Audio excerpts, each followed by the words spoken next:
then hit us with your first inspiration. And did you always know you were going to be a powerlifter? And then once you did decide you're going powerlifting, what was your goal?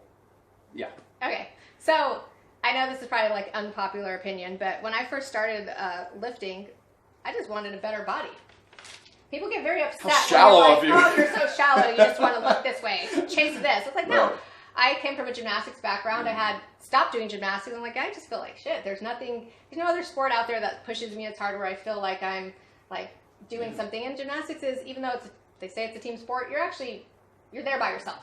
And so I started lifting and saw Flex magazine. Of course, that was, Muscle Mag. Those were, we didn't have YouTube and Instagram and all of those things then. And I saw Sharon Bruneau.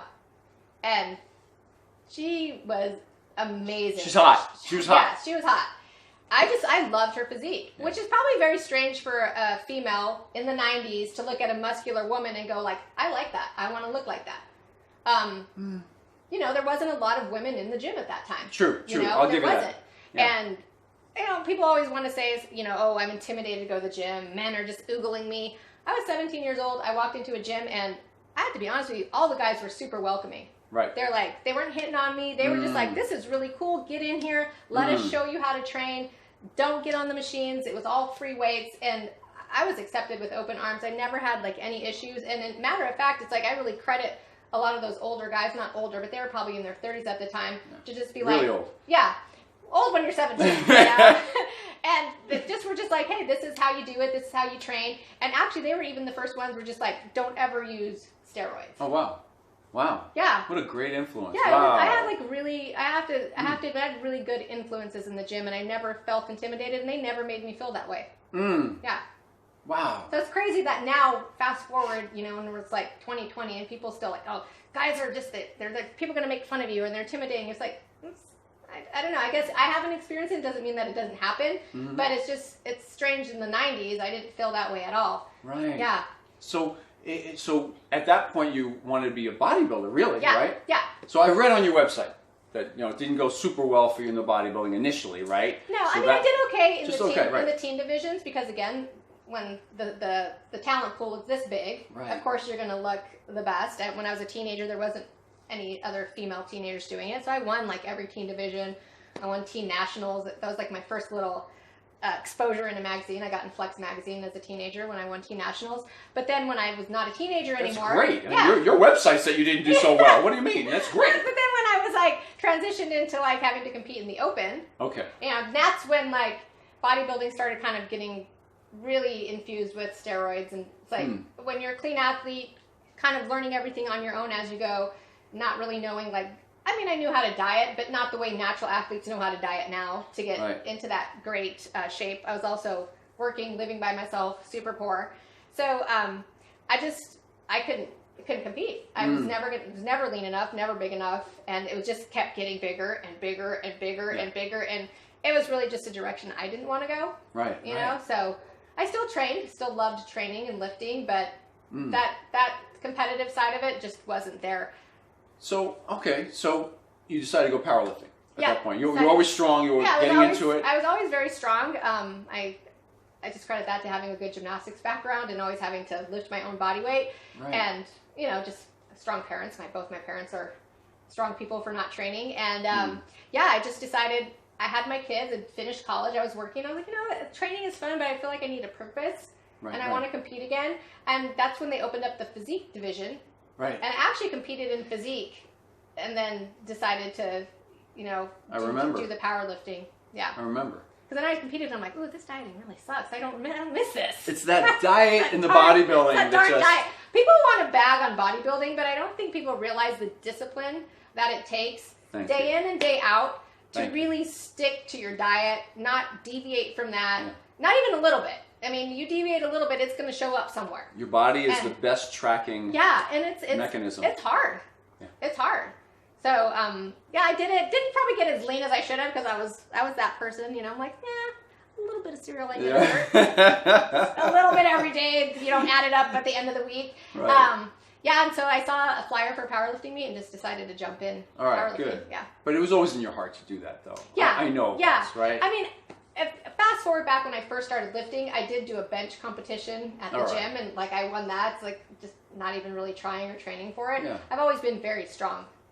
Yeah, the whole idea, which we're going to get into in a second, the whole idea of your programming and all that stuff. I remember even when you first started competing in the powerlifting, that I was the guy in the gym saying, just go for it, right? And your first meet you went into, you came back and you like bombed out on your third lift. And I remember you saying, you were like quoting me saying, John says just go for it. Go big or go home. Go big or go home. And I'm like, go home. I influenced her like that. Man. But you got to follow your programming, obviously. Yeah. And that brings me to, well, first of all, before I ask about your coach and all that stuff, your diet currently. Just a general overview, since you brought up diet. Yeah, so that's always like a big question when people, like with powerlifters, are like, oh, powerlifters are just fat and sloppy. You don't have to be fat and sloppy to lift a lot of weight.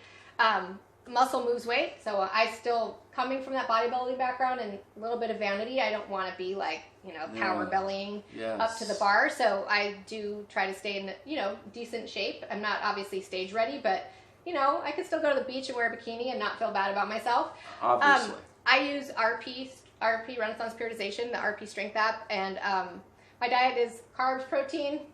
We'll put that down in they're part of you, right? You're part of them.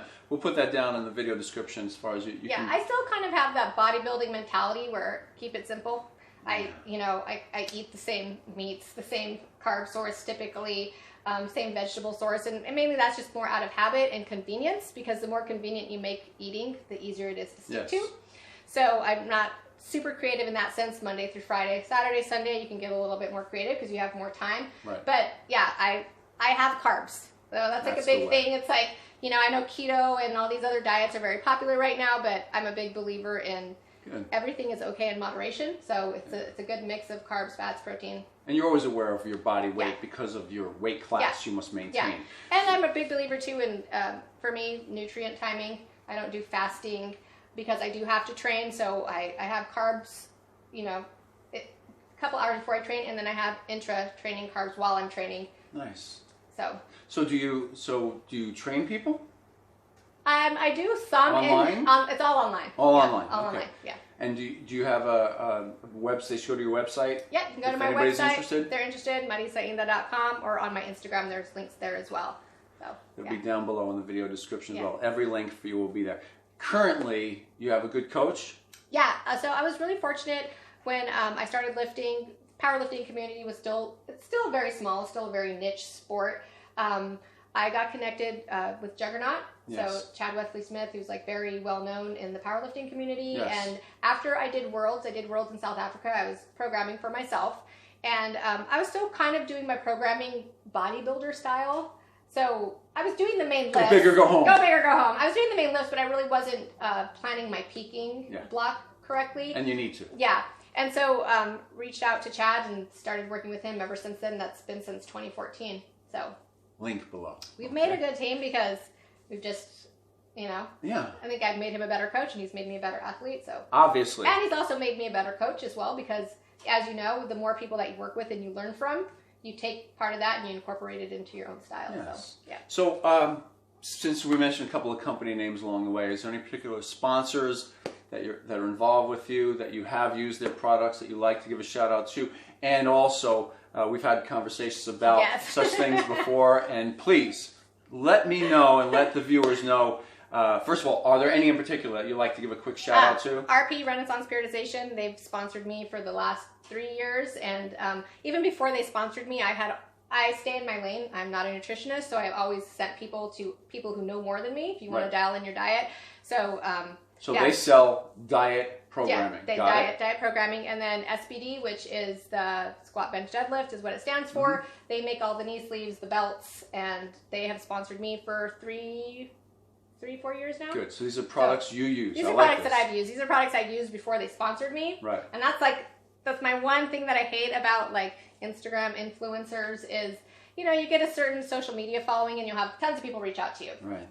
Put my product on this, I'll give you free product, or I'll give you money. And that's great and all, but at the same time, I feel like there's kind of some responsibility that you owe to people that are like following you to not just sell out to every company that wants to just hand you a little bit of money. I feel like I do myself a disservice if I don't, and people who follow me a disservice if I don't actually use the product that I'm trying to convince you to buy. Integrity, yeah, right? You gotta have some integrity, because if you're selling everyone's product and you're whoring yourself out for a discount code and there's 50 of them on your page, I question everything that you sell, including your programming. Check the video description section below this video for the links to the rest of this great interview. And if you want to be notified of future videos coming on my channel, just hit that red subscribe button below.